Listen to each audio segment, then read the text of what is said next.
Shri Rahul Easwar telephone ലൈനിൽ ചേരുന്നുണ്ട്. ശ്രീ രാഹുൽ ഈശ്വർ, ഇപ്പോൾ കേരള സ്റ്റോറി 2 തിയേറ്ററുകളിലേക്ക് എത്താൻ ഇരിക്കുകയാണ്. ഉണ്ടായിരുന്ന സിംഗിൾ ബെഞ്ച് ഉത്തരവ് ഹൈക്കോടതി ഡിവിഷൻ ബെഞ്ച് നിലവിൽ ഇപ്പോൾ സ്റ്റേ ചെയ്തിരിക്കുന്നു എന്ന് മനസ്സിലാക്കുന്നു. കോടതിയുടെ ഈ ഒരു തീരുമാനത്തെ അതിനെങ്ങനെയാണ് കാണുന്നത്?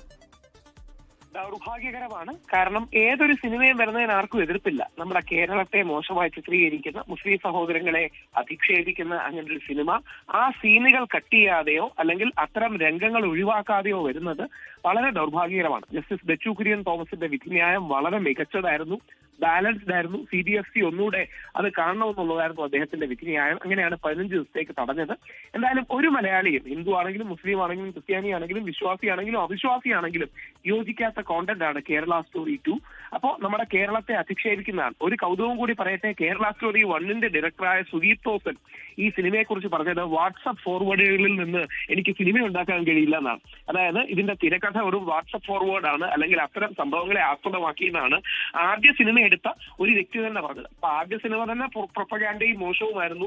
രണ്ടാം സിനിമ എത്രമാത്രം മോശമായിരുന്നു എന്ന് നമുക്ക് ഇനിയും കണ്ടാലേ അറിയാൻ കഴിയും. പക്ഷെ മലയാളികൾ ഇത് റിജക്ട് ചെയ്യും എന്ന കാര്യത്തിൽ സംശയമില്ല. അല്ല, തീർച്ചയായും അത് മറ്റൊരു ഭാഗത്ത് നിൽക്കുകയാണല്ലോ.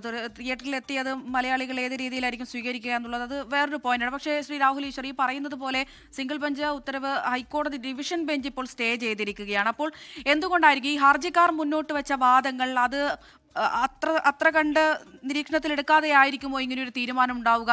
കാരണം പ്രധാനമായും ഈ മതസൗഹാർദ്ദത്തെ ഉൾപ്പെടെ ഹനിക്കുന്നു എന്നുള്ള കാര്യങ്ങളൊക്കെ തന്നെ എടുത്തു പറയുന്നുണ്ട്. അപ്പോൾ എന്തുകൊണ്ടായിരിക്കും കോടതിയുടെ ഭാഗത്ത് നിന്ന് ഇങ്ങനെയൊരു തീരുമാനം വന്നത് എന്നുള്ളൊരു ചോദ്യം അത് പൊതുസമൂഹത്തിന് മുന്നിൽ ഉണ്ടാകില്ലേ? അതെ, നമ്മൾ കോടതികളെ ബഹുമാനിക്കുകയാണ്, കോടതി വിധിയെ നമ്മൾ വിമർശിക്കുകയാണ്, കോടതി ജഡ്ജിമാരെ അല്ല. സിംഗിൾ ബെഞ്ചിന്റെ വിധിയായിരുന്നു യഥാർത്ഥത്തിൽ ശരി. നമ്മുടെ കേരളത്തിന്റെ ഒരു മഹത്വം കൂടി നമ്മൾ ശ്രദ്ധിക്കണം. മുസ്ലിം സമൂഹത്തിനെതിരെയുള്ള ഈ സിനിമയ്ക്കെതിരെ ആദ്യമായി കോടതിയിൽ പോയത് ഒരു ശ്രീദേവ് നമ്പൂതിരിയും ഫ്രെഡി ഫ്രാൻസിസും ഒക്കെയാണ്. നമ്മുടെ കേരളത്തിന്റെ മഹത്വം അതാണ്. അതായിരുന്നു സിംഗിൾ ബെഞ്ച് ഉയർത്തിപ്പിടിച്ചത്. സിംഗിൾ ബെഞ്ച് ശക്തമായ നിരീക്ഷണങ്ങൾ നടത്തിയിരുന്നു. പക്ഷേ ഡിവിഷൻ ബെഞ്ചിന്റെ വിധിയുടെ വിശദാംശങ്ങൾ അറിയില്ല. എന്തുകൊണ്ടാണ് അവർ തീരുമാനിച്ചത്? ടെക്നിക്കൽ ഗ്രൗണ്ട്സിൽ മാത്രമാണോ? ഉദാഹരണം, ഇത് PIL ആണെങ്കിൽ സിംഗിൾ ബെഞ്ചിന് കേൾക്കാൻ കഴിയില്ല തുടങ്ങിയ സാങ്കേതികത്വങ്ങൾ അവർ മുമ്പോട്ട് വെച്ചിരുന്നു. അതോ ഇനി ലാസ്റ്റ് മിനിറ്റ് ആയതുകൊണ്ടാണോ?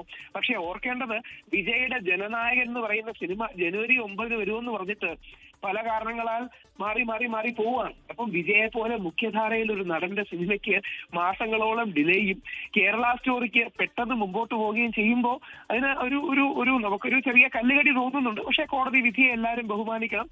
പക്ഷേ ഇതിൽ ഏറ്റവും പ്രധാനം കോടതി വിധി എന്നത് ഒരു ഭാഗം മാത്രമാണ്. സോഷ്യൽ അവയർനെസ്, അതായത് പ്രൊപ്പഗാൻഡ വെച്ച് ഏതെങ്കിലും നാടിനെ അധിക്ഷേപിക്കുന്ന രീതിയിലുള്ള അത്തരം കാര്യങ്ങൾ നമ്മുടെ കേരളത്തെ ആണെങ്കിലും ബംഗാളിനെ ആണെങ്കിലും ഉത്തർപ്രദേശിനെ ആണെങ്കിലും ഡൽഹി ആണെങ്കിലും ഇതെല്ലാം നമ്മുടെയാണ്. ഇത്തരത്തിലുള്ള പ്രൊപ്പഗാൻഡ എതിർക്കാൻ നമുക്ക് കഴിയണം. എന്തായാലും ആ കാര്യത്തിൽ കേരളം വിജയിച്ചു. നമ്മൾ മലയാളികൾ ഓർക്കേണ്ട ഒരു കാര്യം, ഈ വിഷയത്തിൽ മലയാളിയുടെ ഒരുമ, മലയാളിയുടെ യോജിപ്പ് ലോകത്തിന് കാണിച്ചു കൊടുക്കാൻ നമുക്ക് കഴിഞ്ഞു എന്നുള്ളത് നമ്മുടെ മലയാളികളുടെ വിജയമായി തന്നെ ചരിത്രം രേഖപ്പെടുത്തും. പക്ഷേ ഇത്തരത്തിലൊരു സിനിമ തിയേറ്ററുകളിലേക്ക് എത്തുന്നു എന്ന് പറയുമ്പോൾ, അല്ലെങ്കിൽ ആളുകളിലേക്ക് എത്തുന്നു എന്ന് പറയുമ്പോൾ, അത് ഒരു നെഗറ്റീവായിട്ടുള്ള ഒരു ആസ്പെക്ട് മാത്രമല്ലേ നമുക്ക് കാണാൻ കഴിയുള്ളൂ? ശ്രീ രാഹുൽ ഈശ്വർ, ഞാൻ 100% സത്യസന്ധമായിട്ട് പറയാം. ഞാനൊരു ഹിന്ദു വലതുപക്ഷ ആക്ടിവിസ്റ്റ് ആണ്. പക്ഷെ ഈ സിനിമ ഒരു തീവ്ര വലതുപക്ഷമാണ്. പണ്ട് നമ്മൾ ഗോഡ്സേ വാദം എന്നൊക്കെ പറയുന്നത് പോലെ എക്സ്ട്രീം റൈറ്റ് വിങ് എന്ന് പറയുന്ന ഒരു സ്പേസ് ആണ്. ഈ അർബൻ നക്സൽ എന്ന് ചില ആൾക്കാരെ വിളിക്കുന്നത് പോലെ അർബൻ നാസികളുണ്ട്. ഈ അർബൻ നാസികളുടെ പ്രൊപ്പഗാൻഡയാണ്. അതായത് പണ്ട് ഹിറ്റ്ലറിന്റെ കാലത്ത് ഹിറ്റ്ലറും ഗീബൽസും ഒക്കെ സിനിമകൾ എടുത്ത് അവിടുത്തെ ജൂത ജനതയെ അധിക്ഷേപിച്ചിരുന്നു. ജൂതന്മാർ നമ്മുടെ പെൺകുട്ടികളെ തട്ടിക്കൊണ്ടുപോകാൻ ശ്രമിക്കുന്നു എന്ന രീതിയിൽ സിനിമകൾ അന്ന് നാസി ജർമ്മനിയിൽ ഉണ്ടായിരുന്നു. ആ കാര്യത്തെ പോലും ഓർമ്മിപ്പിക്കുന്ന രീതിയിലാണ് സിനിമ. ഇതിൽ ഏറ്റവും എനിക്ക് വിഷമം തോന്നിയ ഒരു കാര്യം കൂടെ പറയാം. ഒരു ഉമ്മയും മോനും കൂടെ ഹിന്ദു പെൺകുട്ടികളെ ട്രാപ്പ് ചെയ്യുന്നതിനെ കുറിച്ച് സംസാരിക്കുന്നതായിട്ട് രംഗമൊക്കെ ടീച്ചറിലുണ്ട്. അതൊക്കെ വളരെ പ്രകോപനപരമാണ്. നമ്മൾ ഇന്ത്യക്കാരെന്ന് പറഞ്ഞ അമ്മയാണെങ്കിലും അമ്മച്ചിയാണെങ്കിലും ഉമ്മയാണെങ്കിലും ആദരവ് നൽകുന്നവരാണ്, മാതൃത്വത്തെ ബഹുമാനിക്കുന്നതാണ്. അപ്പൊ ഒരു ഉമ്മയെ അടക്കം ഒരു വിവാദത്തിലേക്ക് കൊണ്ടുവരുന്നതൊക്കെ വളരെ മോശമാണ്. ഇത് യഥാർത്ഥത്തിൽ എനിക്ക് BJP-യോട് വളരെ സ്നേഹത്തോടെയും ബഹുമാനത്തോടെയും റിക്വസ്റ്റ് ചെയ്യാനുള്ളത്, രാജീവ് ചന്ദ്രശേഖർജി ഈ സിനിമ കാണില്ല എന്ന് പറയുകയുണ്ടായി. അത് പോസിറ്റീവാണ്. BJP-യുടെയും RSSന്റെയും ആൾക്കാർ കൂടി ഇത്തരം പ്രൊപ്പഗാൻഡകൾ വേണ്ട എന്ന് പറയാനുള്ള ഒരു മനസ്സ് കാണിക്കണം. കാര്യം ഇത് എന്താ പറയുന്നത്, തർക്കങ്ങൾ ഉണ്ടാകാം, പക്ഷേ ഈ എക്സ്ട്രീം പ്രൊപ്പഗാൻഡ ഒരു രാജ്യത്തിനും മതസൗഹാർദ്ദത്തിനും ഉള്ള ദോഷം ചെയ്യും. യഥാർത്ഥത്തിൽ BJP RSS നേതൃത്വവും കൂടി മുമ്പോട്ട് വന്ന് ഇത് കാണുന്നവര് കണ്ടോട്ടെ, പക്ഷെ ഞങ്ങൾക്ക് ഇതിന്റെ കണ്ടന്റിനോട് യോജിപ്പില്ല എന്ന് ശ്രീ രാജീവ് ചന്ദ്രശേഖർജി അടക്കമുള്ളവർ പറഞ്ഞൊരു നിലപാടിലേക്കെങ്കിലും എത്തണം. അത് സമൂഹത്തിൽ ഒരു പോസിറ്റീവ് മെസ്സേജും കൊടുക്കുന്നതായിരിക്കും. ശരി, വളരെയധികം നന്ദി ശ്രീ രാഹുൽ ഈശ്വർ പ്രതികരിച്ചതിന്. ലോകത്തെവിടെയായാലും ഏത് സമയത്തും 24 വാർത്തകളും ഓഗ്മെന്റഡ് റിയാലിറ്റി പാക്കേജുകളും എക്സ്പ്ലെയിനറുകളും വിശദമായി കാണാൻ ഞങ്ങളുടെ യൂട്യൂബ് ചാനൽ നിങ്ങൾക്ക് സബ്സ്ക്രൈബ് ചെയ്യാം.